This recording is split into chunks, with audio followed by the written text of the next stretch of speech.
Click করুন অ্যাপের bell আইকনে আর সাবস্ক্রাইব করুন এবিপি আনন্দ। সব সময় থাকুন খবরে। ফিরে এলাম বিরতির পর। দেখে নেব বিশ্বের করোনা আপডেটস কি রয়েছে। আমেরিকায় করোনায় একদিনে রেকর্ড সংক্রমণ, গত 24 ঘন্টায় আক্রান্ত 2 লাখেরও বেশি। বিশ্বে করোনায় বাড়ল দৈনিক মৃত আক্রান্তের সংখ্যা, পাশাপাশি কমল দৈনিক সুস্থতা। করোনায় এখনো পর্যন্ত বিশ্বে মৃত্যু হয়েছে 12,69,867 জনের। আক্রান্তের সংখ্যা 5,13,39,577। গত 24 ঘন্টায় মৃত্যু হয়েছে 7,668 জনের। গতকাল দৈনিক মৃত্যুর সংখ্যা ছিল 7,014। গত 24 ঘন্টায় আক্রান্তের সংখ্যা 5,44,984। গতকাল ওই সংখ্যা ছিল 4,97,695। এরই মধ্যে করোনাকে জয় করে সুস্থ হয়েছেন 3,34,48,960 জন।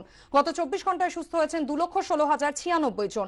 গতকাল দৈনিক সুস্থতার সংখ্যা ছিল 2,96,697। আমেরিকা এবং ব্রাজিলে করোনার প্রকোপ সব থেকে বেশি। তবে আমেরিকায় বাড়ল দৈনিক মৃত্যু ও সংক্রমণ। সেখানে গত 24 ঘন্টায় আক্রান্ত 2,01,961 জন। মোট সংক্রমিত 1,02,38,243 জন। এখনো পর্যন্ত আমেরিকায় করোনায় মৃত্যু হয়েছে 2,39,588 জনের। গত 24 ঘন্টায় মৃতের সংখ্যা 1,535।